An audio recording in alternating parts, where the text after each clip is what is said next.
it's important to stay on top of the game, because you don't want to, because like similar to what you're saying, if there was no competition, you would have been just cruising and relaxing. The fact that someone is doing well, someone is doing something, it should push your creativity and like, guys, look at what they're doing, man. Absolutely. Why are we not doing something better? Chef Moses Moloi has been identified as the most promising chef in South Africa's kitchen. He recently opened his own restaurant named Gigi. He aims to bring it to greatness, recognition, and awards, and strategically use his culinary talents to put it on a pedestal. We need to up our game. It's important. It's healthy. Yeah. It only makes you better 100%. as an individual, as a business, 100%. as a chef. Seeing someone doing good, even amongst the guys in the kitchen, like look at her. Why are you not as good as her? You should push yourself. Yeah. They work. Yeah.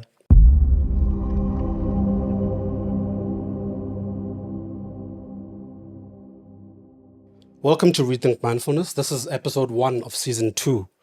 I told you guys I wasn't going to take too much of a break. For those of you that are new here, feel free to subscribe, and those of you that have been part of the family, the subscription is is going to go a long way. So thank you for being here. We have a special guest in the house, and seeing as to where I love food, this is about Chef Moses Moloi. He's our guest today, and I'm very excited about this episode. Chef, welcome to the show. Thank you for the invitation to be here. I appreciate it very much. How you well? I'm doing well, thank you. How about Busy, you? man. I'm well. Can't complain. Yeah. Yes, as one takes time getting a hold of you, huh?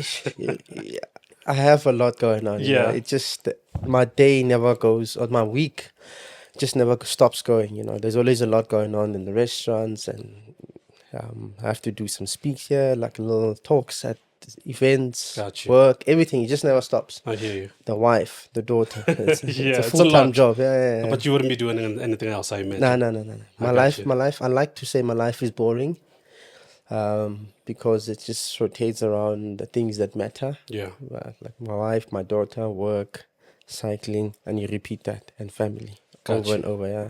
I hear you. Yeah. All right, Chef, we're going to play a game. All right. Just to break the ice a little bit. All right. Movies or picnics? Movies. Yeah. What was the last movie you watched? I'm putting you on the spot. Yeah. Yes. There's a Netflix movie that my wife and I checked a few weeks ago. I forgot. It was her choice. Yeah. It's always their choice. Yeah, So. I forgot, yeah. Okay. Adventurous or cautious? Would you say you're an adventurous person or you're cautious? I'm more adventurous. Adventurous. Yeah. Is it? Yeah. So you go with the moment, you go with the vibe. Yeah, I have to. And I do, especially when I'm cycling, there's always a lot of tactics and things we do part of it. Yeah. Personal chef or personal trainer? This one is going to be interesting.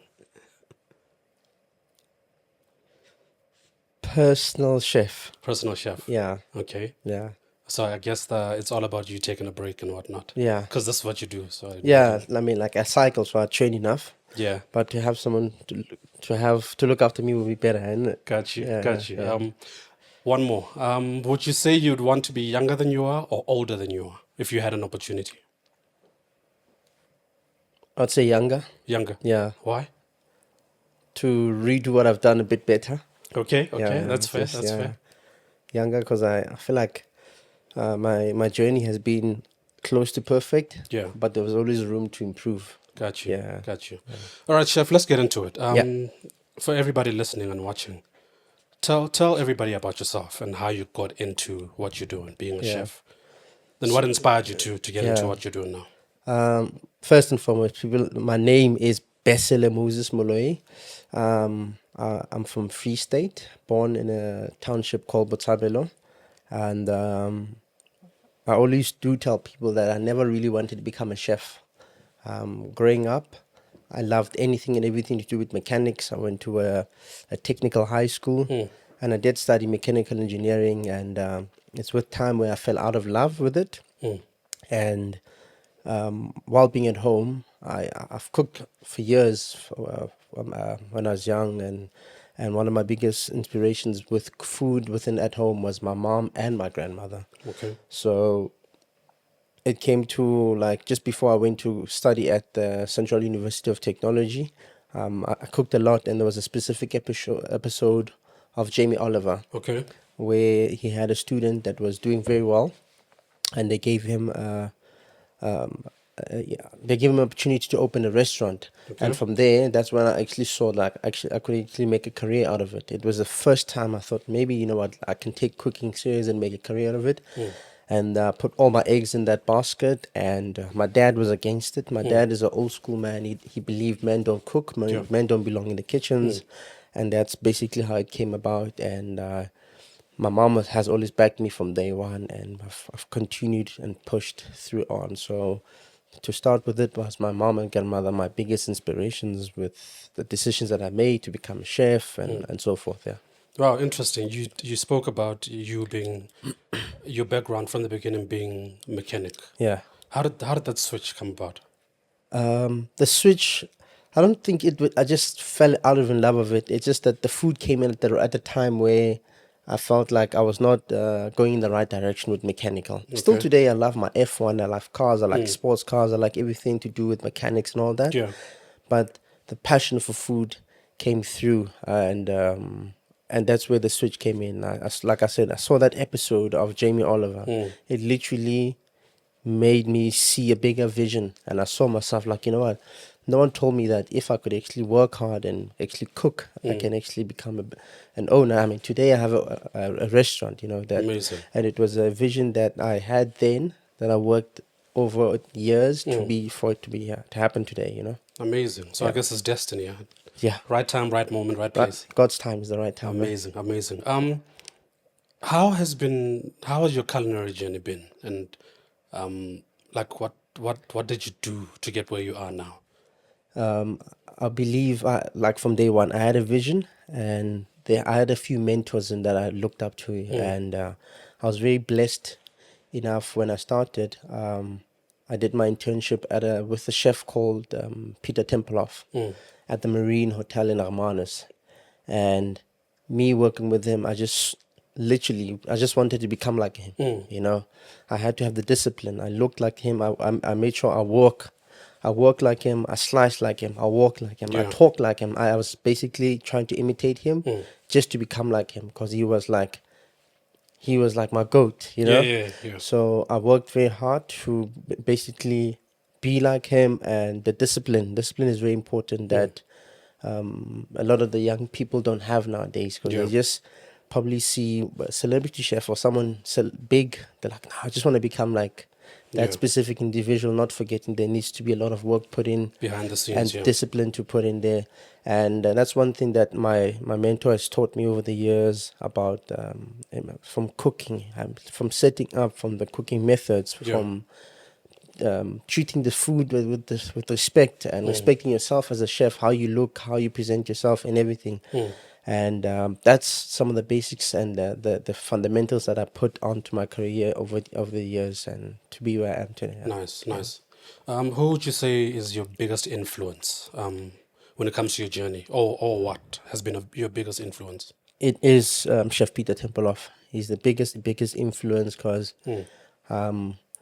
when I went there, I was just a student, Yeah. and I literally learned from being a student up until I was a sous chef.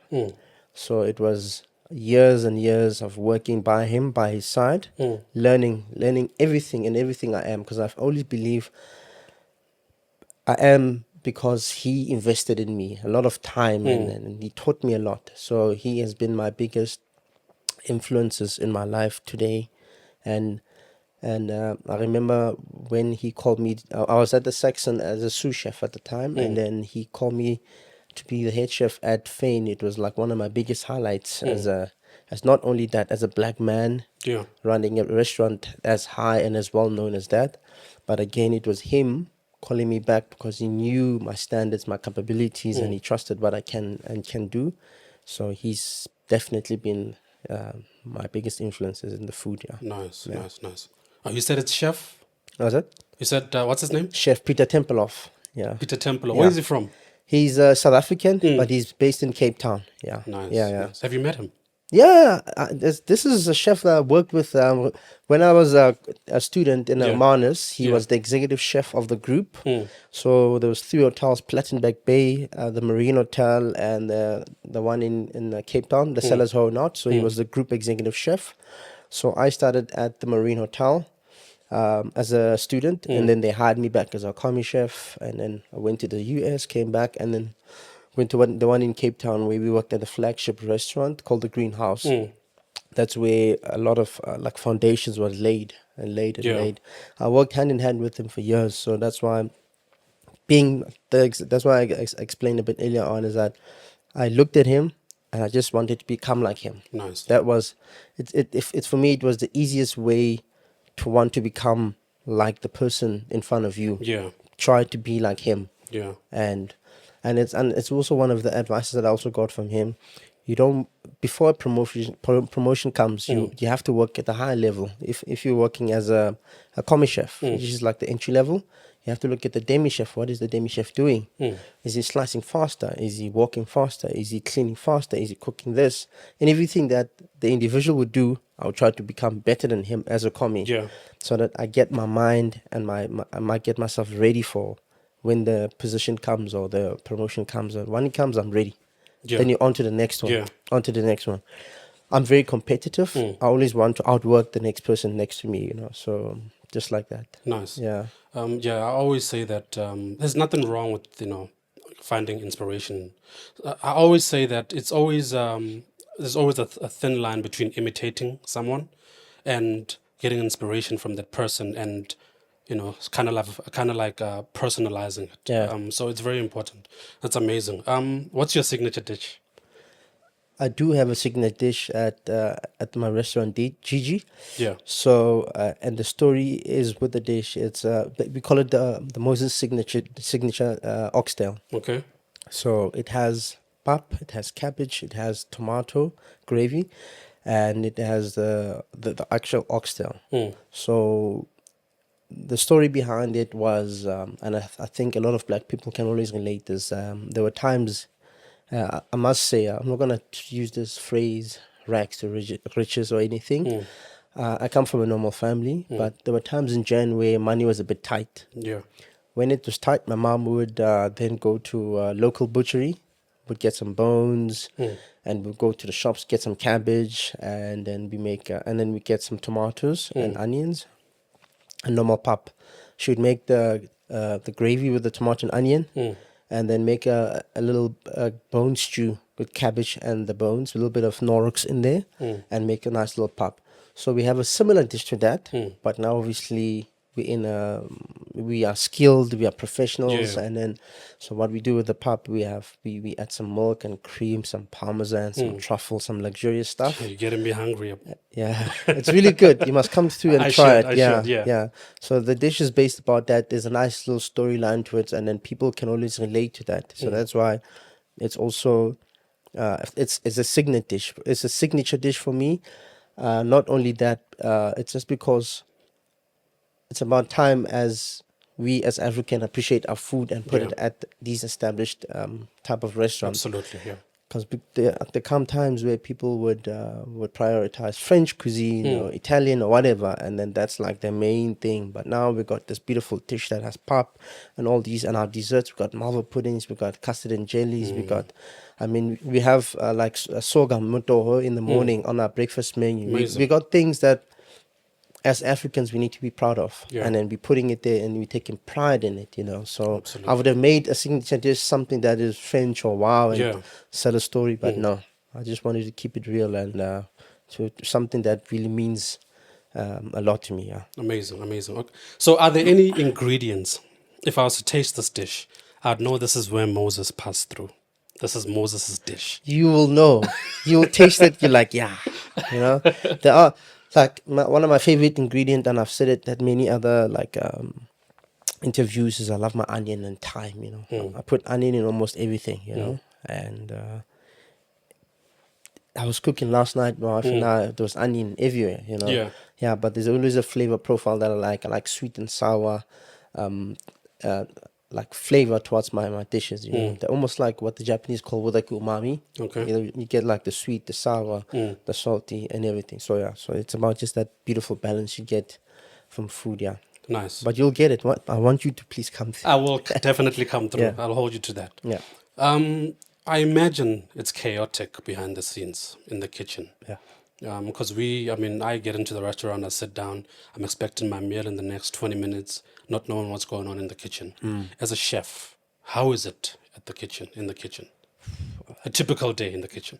Just not the typical day, just kitchens are like a chaotic. There's a lot of chaos, but it's what we love. You know, I cannot imagine myself doing like, with all due respect, a 9 to 5 job where it's like controlled, and Yeah. I love that controlled chaos where there's like different sections. You must understand with the whole kitchen to get that one dish. Get the guy on the grill, the guy on the veg, the guy on the court making the salads, the guy, and then there's always this coordination that comes together. Even before that, the preparation that comes to a dish, it's more than what you just get. So it's very hectic to be in there, and I cannot go a day without just not that buzz, that pans are going, there's flames, there's this, there's that. So it's really something special, but you have to have a love for it, Yeah. Yeah, people are shouting this and that, all that. Yeah. It's amazing. It's Yeah, a show. yeah. It's a movie. Which you say you're addicted to that adrenaline Yeah. rush, Oh, that man, thrill. I love it. I love it. That's good. That's Yeah. good. Leading on to my next question. I imagine there's a lot of challenges in Yeah. the industry Yeah. as a chef. What are they? What are the most common challenges that you face, and what do you do to overcome them? Um, at the moment, as not only as a chef, as a business owner, it's recruitment and staff. Mm. I don't know if it's the generation we got nowadays. People are just entitled, and they are short-sighted. They don't see the bigger vision. Like staff is like the most challenging part. It's challenging in a sense that sometimes people drink on the job, and they steal from the place, and I never understand why. And it's not just on the restaurant business or my business. It's just within the industry. Why steal from the hand that gives? Yeah. That looks after your family and all that.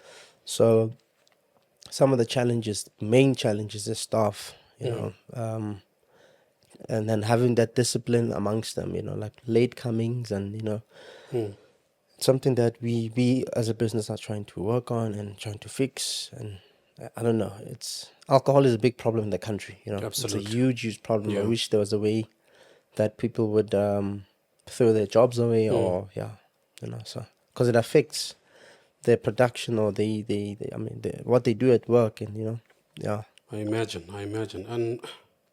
And it's almost like people don't value their jobs. Yeah, that is a big problem. Yeah, Yeah. it is. And we're still figuring out a way to make the people appreciate what they have. Because now once they lose that, now it's not just the individual that loses the job. Maybe the guy is married, or he's got Dependence. that. Yeah, there's a lot that they look after, and then now everyone has to suffer because that they decided, let me steal this, let me drink this, Bad decision. just bad decisions. And just you need some moral standards and just respect what you have.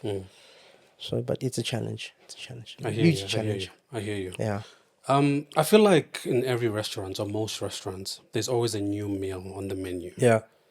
As a chef, how do you stay creative on bringing up new dishes or new meals onto the menu? How do I stay? I'm always I love YouTube. I'm always watching YouTube. I'm always on the social platform, seeing what's happening. I never wanna stay behind, and I always challenge my team. I have a very, very young team, and the beauty of that is that they have fresh young ideas. Not all of them make it to the menu, but how we stay creative is we're always trying stuff. Today I'm trying a couple of new dishes. We're putting up a couple of, I think, about 10 to 12 dishes on a new menu coming up this weekend. So staying on top of it, seeing what everyone is doing, and seeing what's the trends are of food and alcohol, just the beverages. So we are always challenging ourselves, and with creativity, and very sustainable in a sense that we see what the farmer might have, what vegetables are in season, or whatever produce might be in season. We always want to work with that, so that it's the best that we can possibly offer, because it's the best time to be using a certain fruit or vegetable. So yeah, that's how best we stay ahead. I hear you. I hear you. And let me ask you this: Yeah. is there a meal that you've created once, and you were like, "Here, I'm pushing boundaries here. I'm taking a risk," but it turned out well, of course. The, there's a dish that we have on the menu Mm. at Gigi.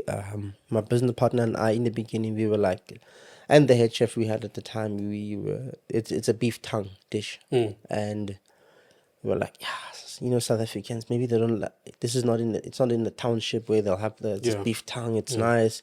Here we might be dealing with a different type of clientele. Maybe it's white people don't like this. The Indian community, this tongue or not. Must we try it? We don't. It tastes amazing.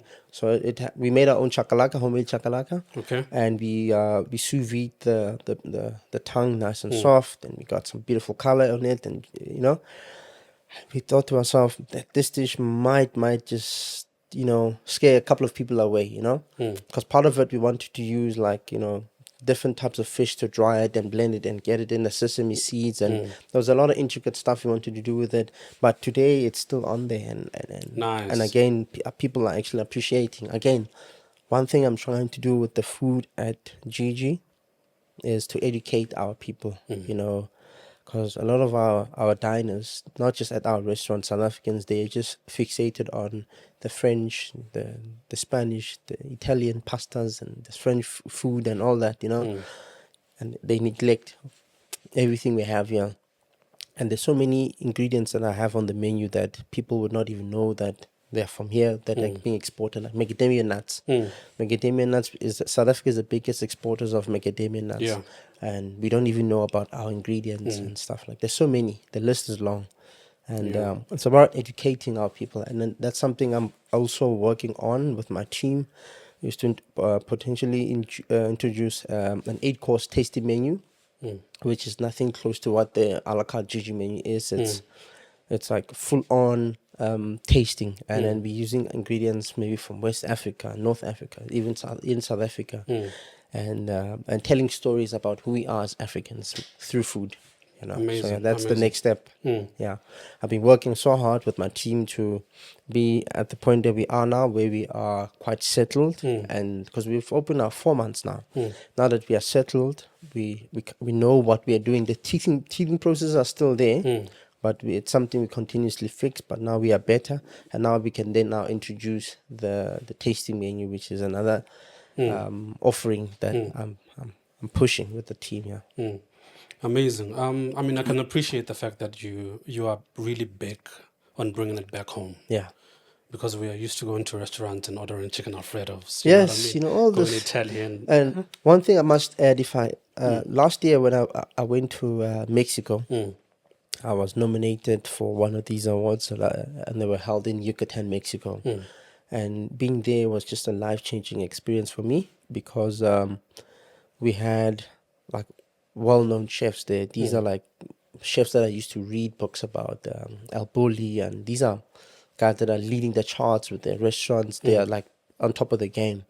So I was the one of 3 Africans that were nominated there. So I was there, and just me, I was there, just there for the vibes, just to Yeah. be able to talk to these superstars of chefs, and I remember speaking to like one of the chefs there, and I asked him like, how do you stay on top of your game, And then they said it's as simple as cook who you are and where you're from. Powerful. No one will ever take that away from you. Powerful. We're here in Mexico, in Spain, and they're cooking things that they are from their surroundings and who they are. So, and I thought to myself, the platform is there for me now, because when I was there, I was able to be ranked 85 in the world. So I was like, you know what, the platform is there. I'm gonna do what I have to do, and then, I mean, why not? Yeah. Cook who you are and where you're from. Amazing. That's So, powerful. yeah. Speaking about you being in Mexico, I imagine, over the years you traveled a lot. Yeah. And I imagine you still do. How would you say that influenced your cooking style? Is there a way that Oh, it yes. changed your mindset as far Yes. as cooking is concerned? Yes, I took a lot of stuff from there, and previously where I was, in the previous restaurant where I used to work at, we had part of the cuisine was Mexican Peruvian.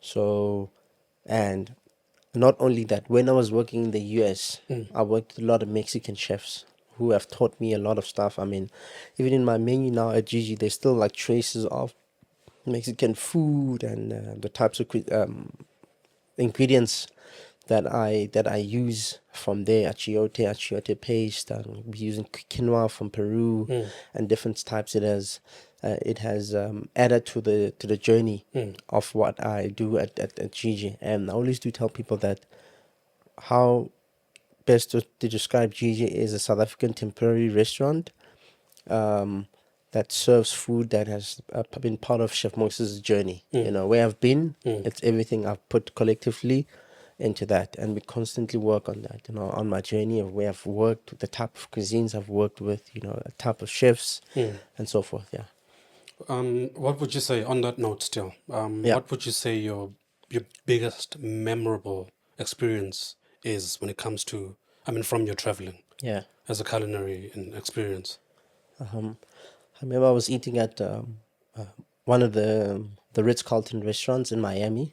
Um, I had won a competition that was I was based in Naples in the US at the Ritz-Carlton in Beach South.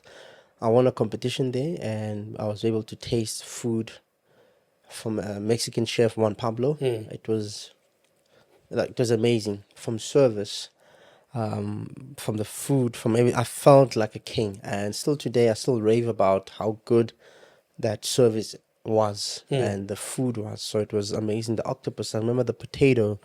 I mean, it was amazing. Yeah.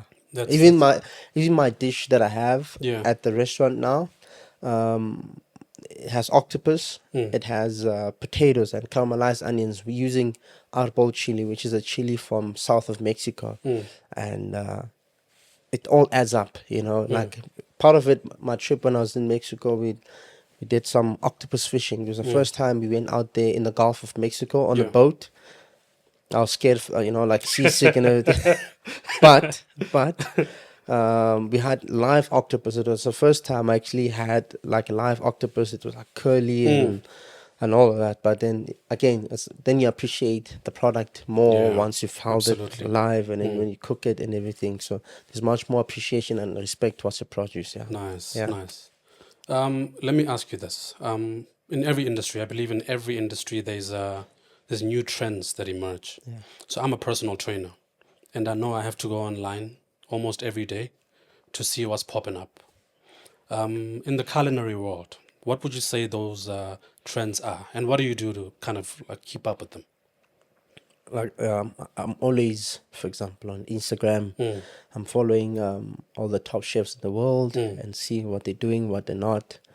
And like I said, I'm always on YouTube, and at the moment there's a trend of collaborations happening amongst these big superstar chefs, and I see it happening. So it's something that my team and I we're working on, potentially doing some collaborations with these one of these top chefs, and just to pass on knowledge, also to learn from them. They learn from us.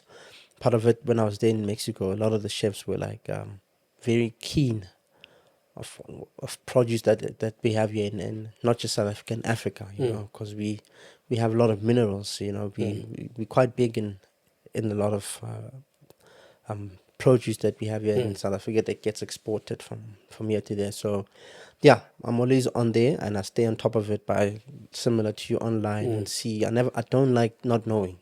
Absolutely. Yeah. Let me ask you this. With what you just said, there's a lot of competition in every industry.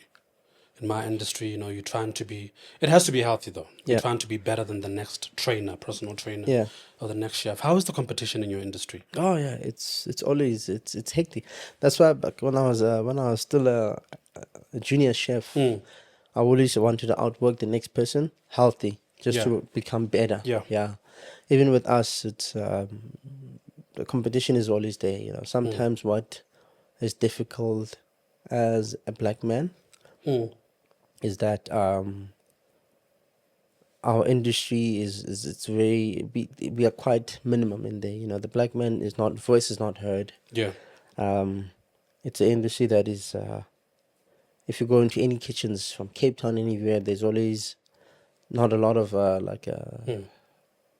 African guys doing well. So it's always difficult just to be in the same platform as any of the white guys. You know what I mean? Yeah. Yeah, it's just the way it is. Mm. And I see some of the big platforms like you Eat Out, and they're trying to change the stigma. You know, Yeah. because again, you know, like you don't want to be when you do something good as a black man, like how did he do it? How did he get it? You know, like me being there, for example, there in the best top 100 best chefs, it's not as celebrated as it would have been had it been like a white guy, Yeah. because you know, Unfortunately. unfortunately, yeah. And bear in mind that I'm the first ever African to be on that list.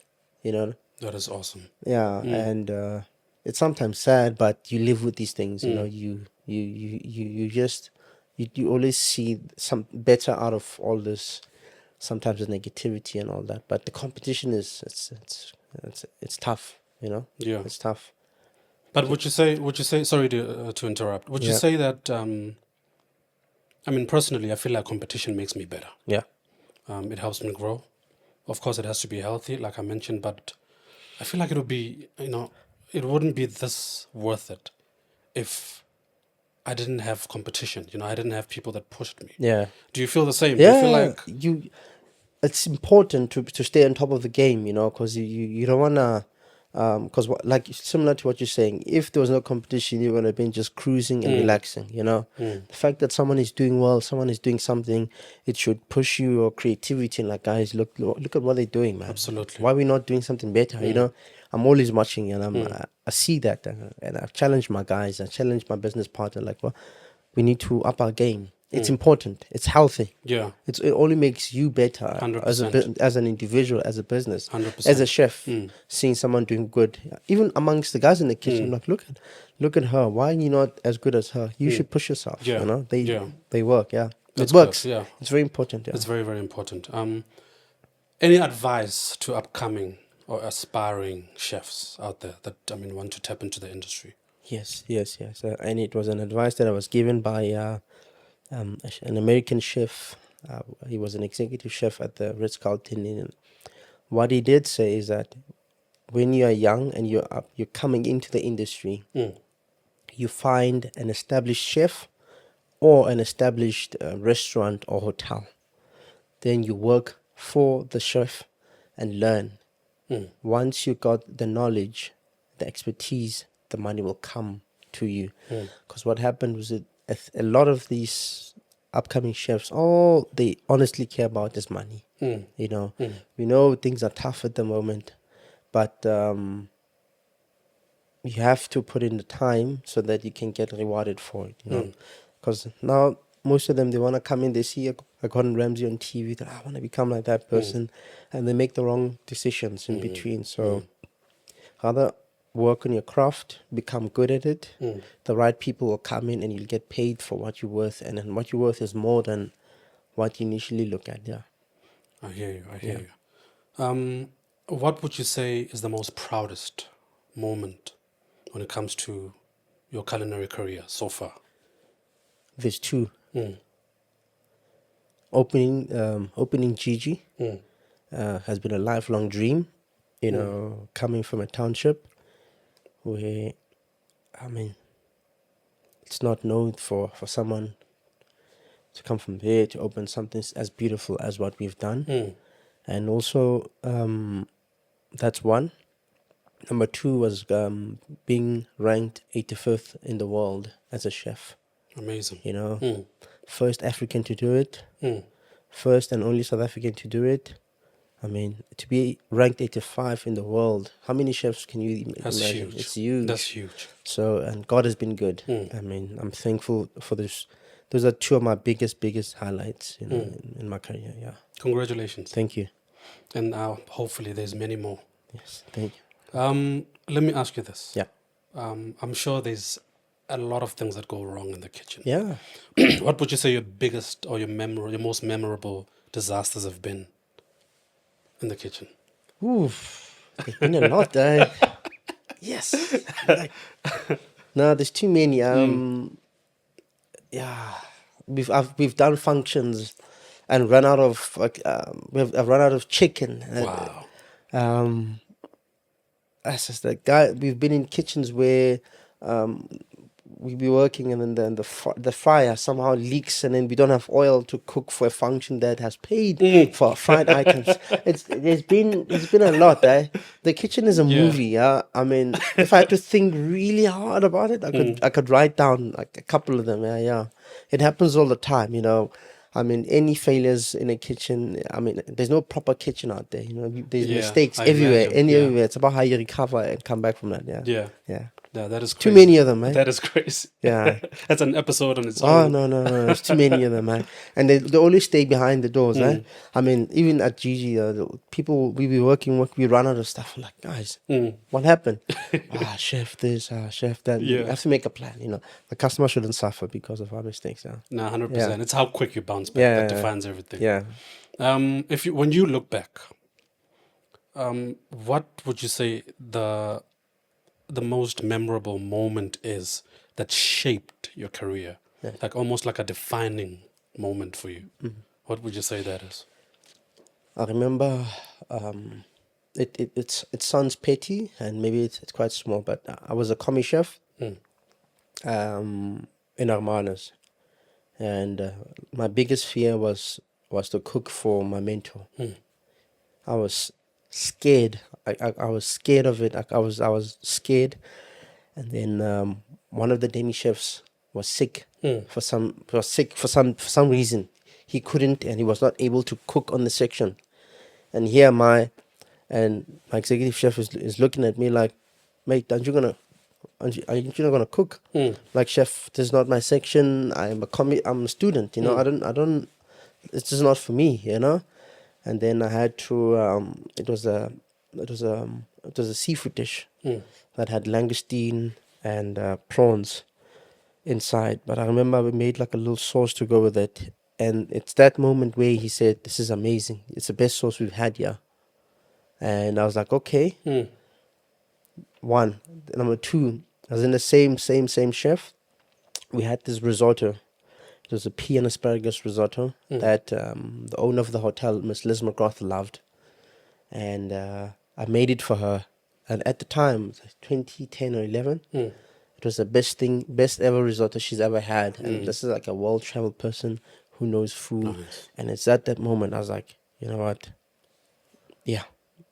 And 3 moments. I'll actually change the order. The first one was for me to be able to study. It was quite difficult. We couldn't afford the finances to complete my studies at the time. So what helped was God came through for me. I was able to get a bursary, but the story is long because there was a lot of difficulties and almost expulsions from the school because I didn't have the money. But it was when we got a call from the minister.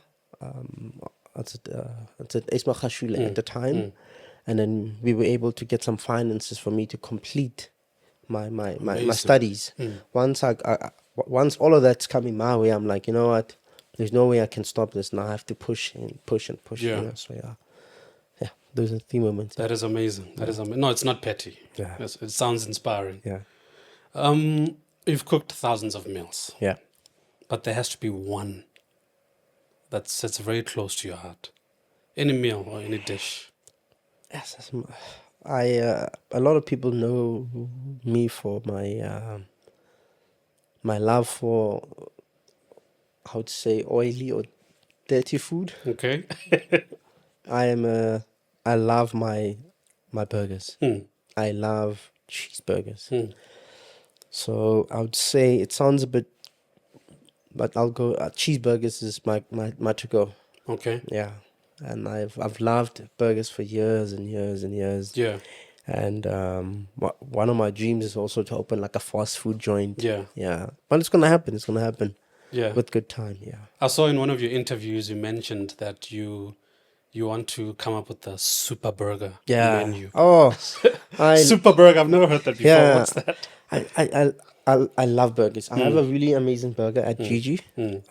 I've always been a lover of fast food. I love fast food.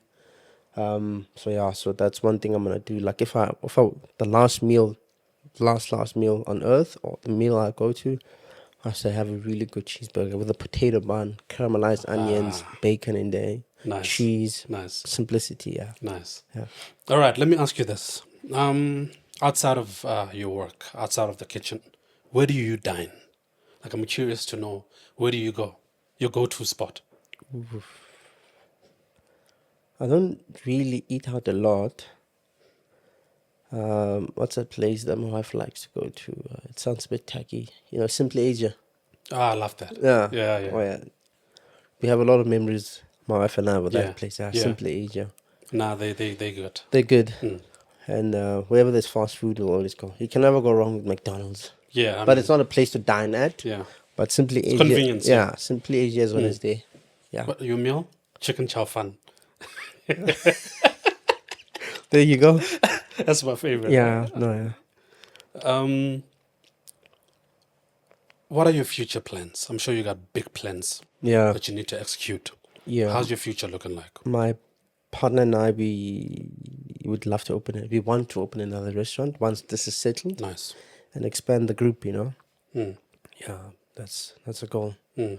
Like I said, yeah. I want to open a couple more restaurants in the future Mm. and just grow the brand, I want the brand to be the best brand. It's still early stages, but I have big dreams. Mm.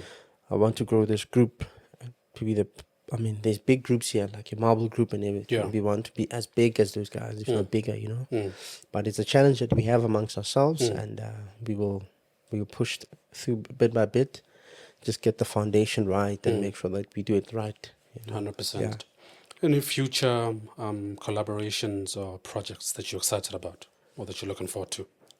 It's not done deal, but I've reached out to a few chefs overseas and locally, so hopefully.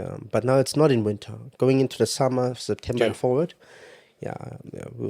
there's a couple of collaborations that I have in plan. Yeah. Nice. Yeah. Well, Chef, this was awesome. Very inspiring. Thank you so much for coming. I wish you all the best. I know you'll do well. And I hope to see you again soon. No, Part two. thank you for the platform to be here. Yeah. Really appreciate it, and I hope somehow there's someone can get to see this, and it can be like hope. Absolutely. One of the biggest things that I always want to do is just people can see a bit of hope in me, and then they can just take it further. Absolutely. Thank you Thank so you. much. Yeah, appreciate it. Right. Thank you guys for watching. Don't forget, hit the subscribe button. And if you're new here, your subscription will go a long way. I'll catch you guys on the next one. Peace.